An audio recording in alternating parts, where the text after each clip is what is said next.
আসসালামু আলাইকুম। শুরু করছি নগদ জনপদের খবর সংবাদ কক্ষে। আপনাদের সাথে আছি আমি প্রিয়াঙ্কা। এখনকার সংবাদ আয়োজন একই সঙ্গে চ্যানেল আইয়ের ইউটিউব চ্যানেলে এবং চ্যানেল আইয়ের ওটিটি প্ল্যাটফর্ম আই স্ক্রিনে লাইভ স্ট্রিম হচ্ছে। যাচ্ছে বিস্তারিত সংবাদে। ডক্টর ইউনূসকে প্রধান উপদেষ্টা করে অন্তর্বর্তীকালীন সরকার গঠন হচ্ছে। আজ রাতেই উপদেষ্টাদের শপথ নেওয়ার কথা রয়েছে। দুপুরে ফ্রান্স থেকে দেশে ফিরেছেন ডক্টর ইউনূস। এ নিয়ে জানতে সাদি মাহমুদের কাছে যাচ্ছে, তিনি বঙ্গভবনের সামনেই আছেন।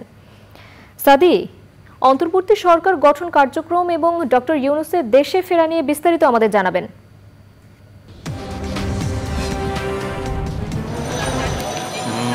প্রিয়াঙ্কা, ধন্যবাদ আপনাকে। আসলে আপনি যেমনটি বলছিলেন যে নোবেলজয়ী অর্থনীতিবিদ ডক্টর মোহাম্মদ ইউনূসকে প্রধান উপদেষ্টা করে অন্তর্বর্তীকালীন সরকার যেটি গঠন হচ্ছে তার শপথ কিন্তু আজ এবং বঙ্গভবনে যেটি রাত 8:30টায় অনুষ্ঠিত হওয়ার কথা রয়েছে। এবং আপনি দেখতেই পাচ্ছেন যে আমি বঙ্গভবনের সামনে অবস্থান করছি এবং এই অনুষ্ঠান ঘিরে কিন্তু এই এলাকায় নিরাপত্তা ব্যবস্থা জোরদার করা হয়েছে। আপনি দেখতেই পাচ্ছেন যে আমার পেছনে সেনাবাহিনীর সদস্যরা এই এলাকার নিরাপত্তা ব্যবস্থার দায়িত্ব পালন করছেন। এই মুহূর্তে যেহেতু আমরা আগেই জেনেছি যে অন্তর্বর্তীকালীন সরকারের প্রধান উপদেষ্টা হচ্ছেন অর্থনীতিবিদ নোবেলজয়ী অর্থনীতিবিদ ডক্টর মোহাম্মদ ইউনূস, এই অবস্থায় সবার মধ্যে কিন্তু একটা বিষয় নিয়ে অনেক বেশি জল্পনা কল্পনা যে এই অন্তর্বর্তীকালীন সরকারের সদস্য আর কারা হচ্ছেন, কয়জন সদস্য হচ্ছেন, কতদিন মেয়াদে হচ্ছেন। এইখানে যারা সাধারণ মানুষ আছেন তারাও কিন্তু একই ধরনের প্রশ্ন আসলে আমাদের কাছে করছেন। এই নিয়ে কিন্তু আমরা অনেক ধরনের তালিকা আমরা পেয়েছি সামাজিক যোগাযোগ মাধ্যমে, যেগুলো আসলে ঘুরে বেড়াচ্ছে। বেশিরভাগেরই কিন্তু আমরা সত্যতা আমরা আসলে পাইনি। এছাড়া কিন্তু আমরা ব্যক্তিগতভাবেও বেশ কয়েকজনের নাম পেয়েছি, সেগুলোর কিন্তু আসলে সত্যতা আসলে নিশ্চিত হতে পারিনি। আমরা আশা করছি যে সময় যত যাবে আমরা এই বিষয়গুলো নিয়ে আরও বেশি নিশ্চিত হতে পারবো। আপনাকে প্রিয়াঙ্কা একটি তথ্য আসলে আমি জানিয়ে রাখতে চাই, সেটি হলো যে এই অন্তর্বর্তীকালীন সরকারের যারা সদস্য হচ্ছেন তাদের জন্য কিন্তু 21টি নতুন গাড়ি কিন্তু সচিবালয়ে প্রস্তুত রাখা হয়েছে। আসলে যারা সদস্য হবেন সেই গাড়িগুলো কিন্তু সেই সদস্যদের বাড়িতে গিয়ে তাদের নিয়ে এসে বঙ্গভবনে আসবেন, এরপর শপথ গ্রহণ অনুষ্ঠিত হবে। আর এছাড়া কিন্তু আজকে আপনি জানেন যে দুপুর 2টার পর ডক্টর মোহাম্মদ ইউনূস ফ্রান্সের রাজধানী প্যারিস থেকে তিনি আসলে দেশে আসেন। সেখানে কিন্তু 3 বাহিনীর প্রধান তাকে অভ্যর্থনা জানান। যারা বৈষম্য বিরোধী ছাত্র আন্দোলনের যারা সমন্বয়ক আছেন তারাও কিন্তু ডক্টর মোহাম্মদ ইউনূসকে ফুল দিয়ে শুভেচ্ছা জানান। সেখানে ডক্টর মোহাম্মদ ইউনূস গণমাধ্যমের সাথে কথা বলেন। ডক্টর মোহাম্মদ ইউনূস কিন্তু প্রথমেই আসলে যে কথাটা বলেছেন, আমরা আসলে যতদূর জানতে পেরেছি যে দেশের শান্তি শৃঙ্খলা ফিরিয়ে আনা, দেশের মানুষ যেন বর্তমান সরকারের উপর আস্থা রাখে, এই বিষয়গুলো তিনি কিন্তু উল্লেখ করেছেন। এছাড়া যারা বৈষম্য বিরোধী ছাত্র আন্দোলনে যারা সমন্বয়ক আছেন, যারা আন্দোলন করেছেন, তারা কিন্তু তাদেরকে কৃতজ্ঞতা জানিয়েছেন। এবং ডক্টর মোহাম্মদ ইউনূস কিন্তু একটি বিষয় উল্লেখ করেছেন যে এই ধরনের ঘটনাকে দেশের দ্বিতীয় স্বাধীনতা হিসেবে তিনি কিন্তু উল্লেখ করেছেন। তো এই অবস্থায় আমরা আসলে বঙ্গভবনের সামনে আছি। আমরা আসলে অপেক্ষা করছি যে কখন নাগাদ অন্তর্বর্তীকালীন সরকারের সদস্য ঘোষণা হবে, এরপরে কারা কারা আসছেন এই অন্তর্বর্তীকালীন সরকারে সব মিলে আমরা অপেক্ষা করছি। নিরাপত্তা ব্যবস্থাও জোরদার আছে এবং ডক্টর মোহাম্মদ ইউনূস আমরা যতদূর জানতে পেরেছি তিনি এখন গুলশানে নিজের বাসায় অবস্থান করছেন। এরপরে তিনি রাষ্ট্রীয় অতিথি ভবন যমুনায় আসবেন, সেখান থেকে তিনি আসলে শপথ গ্রহণ অনুষ্ঠানে যোগ দিতে আসবেন। তো সব কিছু মিলিয়ে মানুষজন যারা আছেন, সাধারণ মানুষ, তারা কিন্তু এখানে ভিড় করে আছেন। তারাও উৎসুক জনতা, এখানে আসলে জানতে আগ্রহী।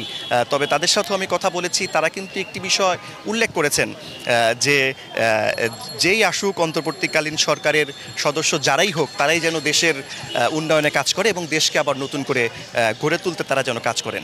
প্রিয়াঙ্কা, ধন্যবাদ সাদি। পরবর্তীতে আমরা আবার আপনার সাথে যোগাযোগ করব।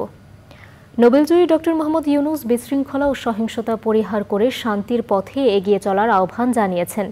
প্যারিসের চিকিৎসা শেষে দেশে ফেরার পর শাহজালাল আন্তর্জাতিক বিমানবন্দরে ব্রিফিংয়ে তিনি বলেছেন, সরকার মানুষকে রক্ষা করবে ও মানুষের আস্থাভাজন হবে। মনের মতো করে দেশের ইতিবাচক পরিবর্তনের আহ্বান জানিয়েছেন তিনি।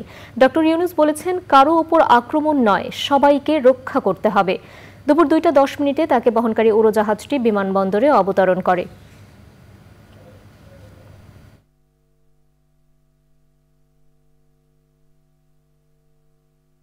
গৌরবের দিন,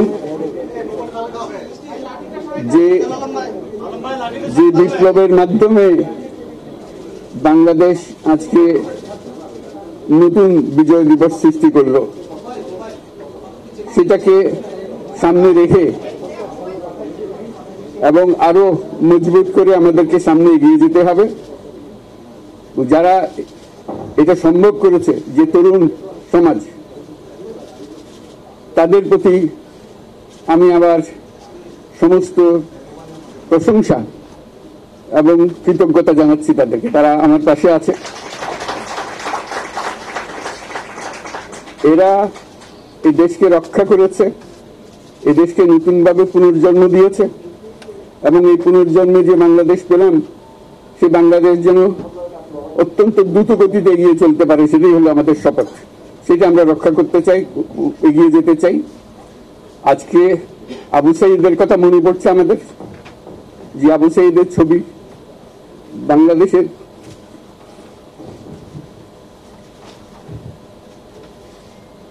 প্রতিটি মানুষের মনে গেঁথে আছে। এটা কেউ বলতে পারবে না। কি অবিশ্বাস্য একটা সাহসী যুবক, বন্দুকের সামনে দাঁড়িয়ে আছে এবং তারপরে থেকে কোন যুবক, কোন যুবতী আর হার মানে নাই, সামনে গিয়ে আছে এবং বলছি যত গুলি মারো, মারতে পারো, আমরা আছি।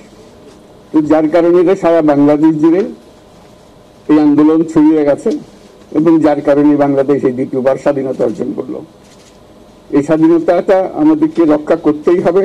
শুধু রক্ষা করা নেই, এই স্বাধীনতার সুফল প্রতিটি মানুষের ঘরে পৌঁছতে হবে, তা না হলে এই স্বাধীনতার কোনো দাম নেই। দেশবাসীর কাছে আমার আবেদন, আপনারা যদি আমার উপরে বিশ্বাস রাখেন, আমার উপরে ভরসা রাখেন, তাহলে নিশ্চিত করেন যে দেশে কোনো জায়গায় তার উপরে হামলা হবে না। এটা আমাদের প্রথম দায়িত্ব। এটা যদি আমি করতে না পারি, এটা আমার কথা যদি না শোনেন আপনারা, তাহলে আমার প্রয়োজন এখানে নাই। আমাকে বিদায় দেন, আমি আমার কাজে থাকি, সেখানে আমি ব্যস্ত থাকি। যদি আমাকে প্রয়োজন মনে করেন, তাহলে আমাকে প্রয়োজন মনে করলে আপনাদেরকে দেখাতে হবে যে আমার কথা আপনারা শোনেন। আমার কথা না শুনলে আমার কোনো প্রয়োজন নাই। আমার প্রথম কথা হলো, আপনারা বিশৃঙ্খলা থেকে দেশকে রক্ষা করেন, আপনারা সহিংসতা থেকে দেশকে রক্ষা করেন, যাতে আমরা যা আমাদের ছাত্ররা আমাদেরকে পথ দেখায়, সেই পথে আমরা এগিয়ে যেতে পারি। এটা একটা খুব সুন্দর দেশ হতে পারে বাংলাদেশ, একটা খুব সুন্দর দেশের সম্ভাবনাময় দেশ। নগর জনপদের খবর আজকের মতো এ পর্যন্তই। পরবর্তী কৃষি সংবাদ দেখার আমন্ত্রণ জানিয়ে শেষ করছি। ধন্যবাদ সবাইকে।